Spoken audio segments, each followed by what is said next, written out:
За бүгдээрээ байцгаана уу? За манай багийн гишүүд гэрийн даалгавар багийн хүрээнд газар шин компани санхүүгийн тайлбарын шинжилгээ ба үнэт цасны үнэлгээ гэсэн сэдвээр гэрийн даалгавар хамгаалалт бэлэн болсон байна. За манай өнөөдрийн дагуулт маань компани үйл ажиллагаа болон санхүүгийн үйл ажиллагаа зах зээлийн орчин үнэт цасны танилцуулга эрсдлийн удирдлага гэсэн агуулгатай хүрнэ. За хамгийн компани үйл ажиллагаа компани үйл ажиллагааг ярих юм бол газар шин компани төвч танилцуулгыг өгдөг. За газар шин компани нь 1999 онд үүсгэн байгуулагдсан ба газар шин тэгээд туршилсан жинс хүмүүс ногооны үйлдвэрлэлийн бизнес эрхэлдэг. Монгол улсын хүнсний үйлдвэрлэлийн дууган компанитай нэг юм. За газар шин хувьцат компани нь 2023 онд хөрөнгөний зах зээл дээр IPO гаргаж нээлттэй хувьцат компани болсон бөгөөд компанийхаа 16.54% буюу 198.1 сая гаруй бишрэх хугацаагаар нэгж бүрийг нь 53 төгрөгөөр хөдөлсөн. За ингэснээр ихэд газар шин хувьцат компани зөвхөн хэрэглэгч бус хөрөнгө оруулагчид боломжтой болсон юм аа. За бүтэц зохион байгуулалтын явдал гэх юм бол өнөөдөр бусад хувьцат компаниудтай адилхан гүйцэтгэх захиргааны нөөц, санхүү бүртгэл, үйлдвэрлэл, чанар хяналт, борлуулалт, маркетинг гэсэн бүтэц зохион байгуулалттай байна. За үйл ажиллагааны хувьд 1999 онд Монголын анхны хүнсний ногооны консервын үйлдвэрийг байгуулж үйл ажиллагаа эхлүүлсэн байдаг юм байна. За үйлдвэрлэл гэсэн эхний жил 2 төрлийн 20,000 шил консерв үйлдвэрлэж байсан бол одоо 32 төрлийн 5 сая орчим консерв үйлдвэрлэж энэ бүх салбартаа тэргүүлж байна. За газар шин хувьцат компани 2007-оос 2009 онд үйлдвэрлэлийн ханах хөрөмжийн 80%-ийг шинжилж өндөр даралт, өндөр температурт ариутгах хийж бүрэн автомат механик болон бусад томьёо хөрөмжийг суулгасан байдаг юм байна. За энэ бүтээгдэхүүний нэр төрөл, амт, чанар, хөдөлмөрийн бүтээмжийг нэмэгдүүлсэн, ажлын нөхцөлийг сайжруулсан бол 2013 онд хийж бүрэн автомат ундааны үйлдвэрлэлийг шилжүүлэлтэнд оруулсан байдаг юм байна. За газар шин хувьцат компани хуулийн зорилго нь эрүүл хүнсээр ирээдүйг бүтээлсэн. За эрхэм зорилго гэх юм бол газар шинээр амьдралд амт нэмнэ. За үнэт зүйл гэх юм бол найрсаг бүтээлч хариуцлагатай гэсэн үүтэй юм байна. За мөн үйлдвэрлэж буй бүтээгдэхүүнийхээ бүтээгдэхүүнээ өөрсдийн боловсруулсан Монгол технологи, Монгол жургаар үйлдвэрлэж, докторжуулагч бодис консервант хийдэггүй. Зөвхөн дулааны боловсруулалт хийх замаар консерваторлоо. За ийм учраас консервыг задласнаас хойш бусад бүтээгдэхүүн шиг удаан хадгалж болдоггүй онцлогтой. За жилээс жил үйлдвэрлэх бүтээгдэхүүний тоо хэмжээ нэр төрлийг нэмэгдүүлж энэ төрлийн бүтээгдэхүүний дотоодын зах зээл дээрх тэргүүлэх байр суурь одоо хөтлөн ажилласаар байдаг юм байна. За дараагийнхан санхүүгийн үйл ажиллагаа байгаа. Эргэлтийн харьцааны хувьд болохоор 8.5%-аас 6.94% болж буурсан. Төлбөр төрийн гүйцэтгэх чадрын харьцааны хувьд 566%-аас 414% болж бага зэргийн буурах хандлагатай байгаа. Алга цуглуулах донож хугацааны хувьд 21%-аас 39.5% болж ер нь бол өсөх хандлагатай. Энийг ер нь бол цаашдаа жоохон анхаарах хэрэгтэй. Үр төлбөрийн харьцаа нь өмнө их байж байгаа сүүлдээ буурсан. Энэ хэдий эерэг хандлагатай хэдий ч явандаа урт хугацаанд сөрөг хандлагатай байх магадлалтай. Яг гэвэл өөрсдийнх нь төлбөрийн өгөөжийн хэмжээ нь ихснийхаа үр дүнд алдсан боломжийн зардал нь ихсэх магадлалтай. Өглөө төлөх дундаж хоног болохоор 22%-аас 31.6% болж бас л өссөн. Үр ба өмчийн харьцааны хувьд ер нь бол IPO гарсны дараагаар үр илүү буурсан. Нийт ашигын ахиуцын хувьд болохоор нийт ашигаа борлуулалттай хуваагаад ер нь бол энэ дээр тогтвортой үр дүн гарсан байгаа.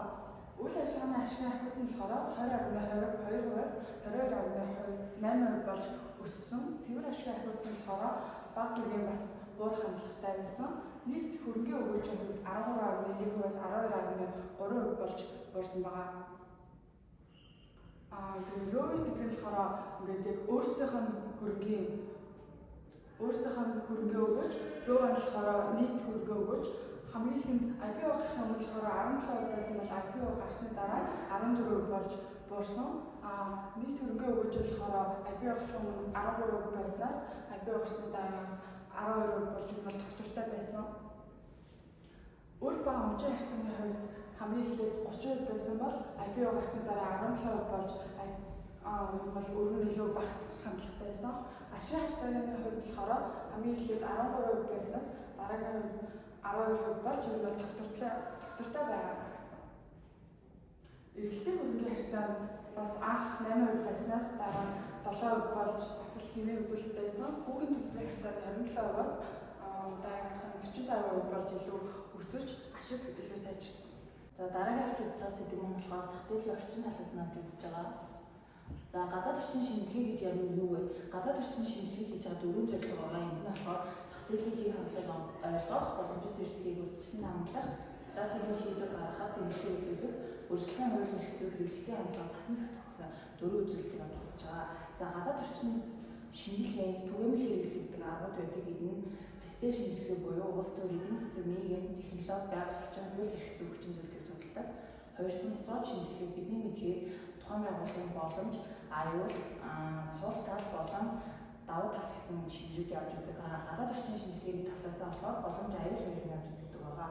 За Портерийн 5 хүчин зүйлийн шинжилгээ нь болохоор салбарын өрсөлдөөний орчин шинжилгээг нийлүүлэгчид худалдаа авагчдыг шинжилдэг, шинэ өрсөлдөгч оруулалт, тэгээ одоогийн өрсөлдөөний бас нөлөөллийг нь шинжилдэг байгаа. За дараагийн нэг чухал шинжилгээ нь болохоор технологи хэрэглэгчийн хандлага, зах зээлийн өсөлт өрсөлдөөнийг судалдаг тренд шинжилгээ байгаа.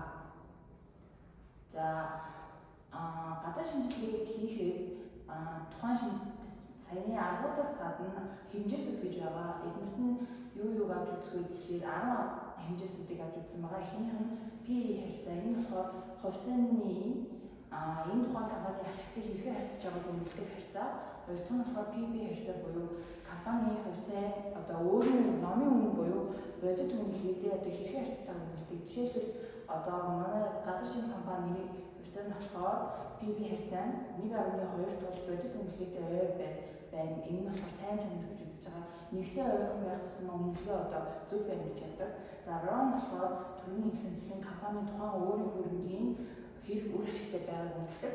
Цэвэр ашиг нь болохоор компани нийт зардлыг хассан дараах ашигт ажиллахад харуулж идэг үнэлгээ. Орлого нь болохоор компани борлуулалтын хэмжээ, зах зээл гэх оролцоо хэлдэг. Хувьцааны ханшин нь болохоор хөрөнгө оруулагчдын эвлэл хэрэгцээ ямар байна, үүнээс гадна хувьцааны ханшин маань өөрөө их тогтвортой байгааг хооронд нь харьцуулж үздэг хэмжээс байгаа. Дараагийнх нь болохоор арилжааны хэмжээ. Хувьцаа хэр хэвтэй арилжаал гэж байгааг харуулдаг хэмжээ.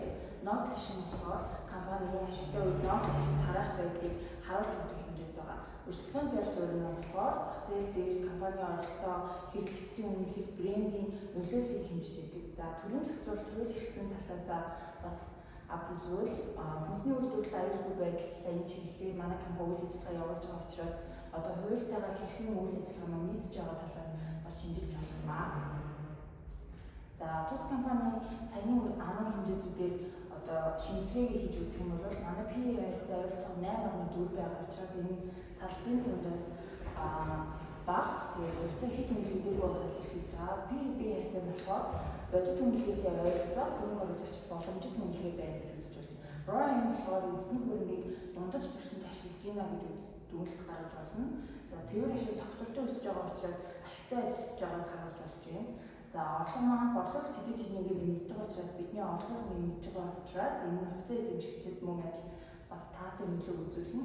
Хувьцааны ханшин нь болохоор ойролцоогоор 84 байгаа. Энэ болохоор 2025 оны 5 сарын ханшин байна. Хувьцааны ханшин мөн одоо хувьцааны ханшин тогтвортой байгаа. Энэ бага зэргийн өсөлттэй мөн байж өсөлтийг харуулж байгаа. За нийт арилжааны хэмжээ маань бага байгаа учраас хувьцааны хөрвөх чадвар бага юм гэж үзэж болж байна. Хувьцааны нот ашиг маань хамгийн сүүлд 2024 онд тараасан. Тогтмол нот ашиг нь болохоор хөрөнгө оруулагчдыг татах хүчин зүйл болж ирдэг учраас энэ маш чухал үзүүлэлт. Өрсөлдөөн байр суурь нь дотоодын зах зээл байр суурь сайтай байгаа манай компани тиймээс брендийн танигдсан байдал өндөр боловч шинэ өрсөлдөгчид хөлөөгөө одоо шинэ компаниуд хүнсний зах зээл дээр гарч ирж байгаа. Төрийн зохицуулалтаа хууль зүйн талаас хүнсний стандартыг хангаж сайн ажилладаг учраас үүнийгээ дагаад зардал өсөх эрсдэлтэй гэхдээ хэрэглэгчдийн итгэлийг нэмэгдүүлдэг байна. За дөрөвт нь өнгөц засны танилцуулга хийсэн. За хараад ус үнэлгээний байгууллага болох BDO аудит компани хөрөнгө болон бизнесийн үйлчлэгийг олон улсын үнэлгээний стандартыг зөвлөн орлогын хангалтын чирэг мөнгө өрсөлдөг хоригдуулан тооцох аргаар IPO-ийн үнэлгээг бол хийдэг. Үнэт цаасаа олон нийтэд нээлттэй ажиллахаас энэ болон дараа үеийн байдлаар үнэт цаасаа танилцуулгыг бол гүйцэтгэсэн. За энэ болохоор кахин загварын үндэсний дагуу шаардлагатай өгж 4880-аас гарсан. Хүлээгч бунаад ташны 144, зах зээлийн өсөлтийн түвшин буюу G4444 зах зээлийн үнэлгээ 271 гэсэн үзүүлэлтээр гарсан. За татан төлөвлөсөн хөрөнгөний зарцуулалтын төлөвлөгөө болон өөрчлөлтийн тооцоол. За олон нийтэд бол 198,110 бат 207 ширхэг хувьцааг гарсан буюу нийт гарсан хувьцааны 16.54% нь хувийг 10.5 төгрөгөөр татан төлөвлөнө гэсэн төлөвлөгөө бол гарсан. Энэхүү төлөвлөгөөний дагуу хөрөнгөө хэрхэн зарцуулахыг гэвэл энэ дөрвөн чиглэлд бол гол анхаарал хандуулсан. За ногооны зэрэг ороход бол 50.7% хөрөнгийг зарцуулна. За намаар чамтай хүссэн доо кем нэмэр нөхцөлийг жилийн турш үйлдвэрлэл явуулах хэрэгцээ бол байгаа. Энэ болохоор ямар ач холбогдолтой вэ? Бүтээгдэхүүний өртөг буран мөнгөний төвчтэй болох байрлах ач холбогдолтой. Өрсөлдөх чадварын нэмэгдэж зах зээлийн хувь өсөх боломжтой. Импорт бурж экспортын нэмэгдүүлэх ач холбогдолтой байгаа. За савлгааны шин шугамд бүтээгдэхүүн өдөржүүлэх бол 27.5% бол хөрөнгийг зарцуулна гэж тооцоолсон. За салаад үргэлжлэн компот зэрэг бүтээгдэхүүний борлуулалтыг нэмэгдүүлэх, нухч чанар кетчуп зэрэг шинэ бүтээгдэхүүний савлгааг сайжруулах, шинжлэх боломжийг бол олгоно гэсэн тооцоололтой. За гуравт нь бол анхаачтай боловсруулалтыг автоматжуулах. За энэ болохоор гар ашгаар басгаж үйлдвэрлэлийн бүтээмжийг нэмэгдүүлэх ач холбогдолтой. Дөрөвт нь бол эргэлтийн хөрөнгөд бол 10.2%-ийг зарцуулна гэсэн тооцоолол нь үйл ажиллагааны хэвийн тасалбар байдлыг хангана гэсэн ач холбогдолтойгоор энэ тооцоолол гарсан байна. Дараагийн болохоор бид нэр эрсдлийн удирдлагыг хийсэн байна.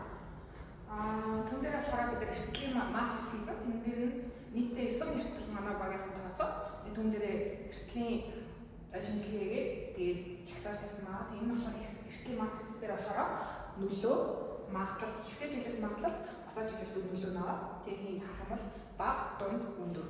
Тэгээд энэ нь болохоор их дунд баг гэж байна.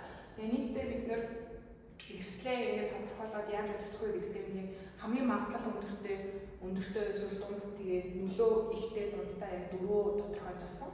Тийм болохоор үлдэж байгаа нь болохоор нөлөө ихтэй ч магадлал багтай болохоор үйлдвэрлэл алдаа гарах нөлөө дунд хэмжээтэй ч магадлал нь бага нь болохоор түүхийн бордооны үн ихсэх тэгээд нөлөө бага магадлал багтай болохоор бүтээгдэхүүний чанарын алдагдал нөлөө багтайч магадлал дунд хэмжээтэй байх юм бол орон нутгийн гомдлыг гэж бид нэр тооцоолсон. Тэгээд магадлал өндөртэйч нөлөө нь бага зэрэг гэж бодсон хүний нөөцийн хүсэл байгаа. За энэ болохоор байгаль орчны эрсдэл хэмжээ. 2023 оны 3 сарын 9-ний байдлаар болохоор Улаанбаатар хотын нийт газар нутгийн 88% өсөлт хөтөлбөртэй байна гэж бүртгэгдсэн байсан. Манай компани түүхийд болох ногоо, жимсээ, Монголын хөрсөн дугуйлт болохоор энэ манай эрсдэлд орж байгаа. Дараагийн нь болохоор Монгол улсад 1945 оноос 2015 оны орон нийтдээ 76 удаагийн ган гарчиг зууд тохиолдож байсан. Тэгээд ган гарчиг зууд тохиолдсоноор өрсний чигсэл багасаад ургамал хангалттай чиг, хүрхүү, үржил шин малдах тийм чанар мууддаг гэсэн тийм эрсдэл орж юм билээ.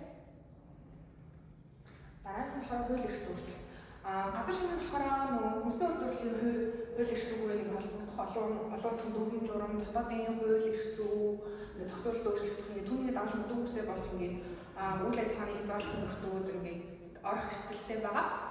Дараагийн нь болохоор ингээд Монгол улс нь хүнсний үйлдвэрлэлийн салбар, хүнсний бүтээгдэхүүн аюулгүй байдлыг хангах тухай хуулиар зохицуулагддаг. Тэгээд хүнс хөдөө ажилгүй, хөнгөн аж ахуйн ямаас тусгай шүүхлүүдийг авч үйл ажиллагаа явуулдаг. За дараагийн болохоор хэрэглэгчтэй худалдаа авах чадварыг бууруулах гэж байгаа.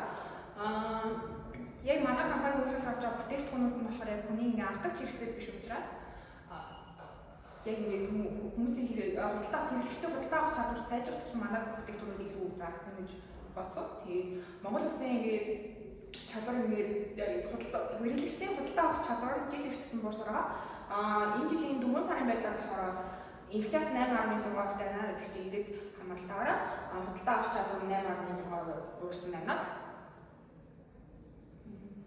За өрсөлдөөн гэж үзнэ үү? Бусад одоо ижил үйл ажиллагаа явуулж байгаа компаниудаа Монгол улсад нийт топ 20 компанийн зах зээлийн үнэлгээний 16.5%-ийг ингээд хүнсний салбарт хүнсний салбар байдаг. Эдгээрээс болохоор Апу, Түмэн шууд, Монс хүнс, сүү газар шиг ийм 5 компаниуд нийт бүрдүүлэгч юм хийж байгаа. Хөрөнгөний зах зээл дээр болохоор үнэхээр 12.8% бүрдүүлж байгаа. Энэ компаниуд нь ижил бүтээгдэхүүн үйлдвэрлэлт гэсэн хөрөнгөний зах зээл дээр хамгийн том өрсөлдөгч нь гэж үзсэн. Тэгээд бүтээгдэхүүнээр гарах өрсөлдөөн нь болохоор ингээд шинээр одоо импортоор бараа, ижил төрлийн бараа орж ирэх юм уу? Ихэр орж ирж байгаа ингээд үүний бид нар бүтээгдэхүүн өрсөлдөөн гэж үзсэн байна. Баярлалаа. За манай багийн бэлтгэсэн газар шим хариуцлагатай буцаад компани одоо санхүүгийн тайлан ба өмнө засны үнэлгээ сэдвтэй гэрийн дадлгуур маань өгүүлбэрлэж байна. Анхаарал хандуулсан баярлалаа. Баяр авалт бүтэн байсан юм. Амаас бүтэн авах байхаа багшаа. Өгч бахаа.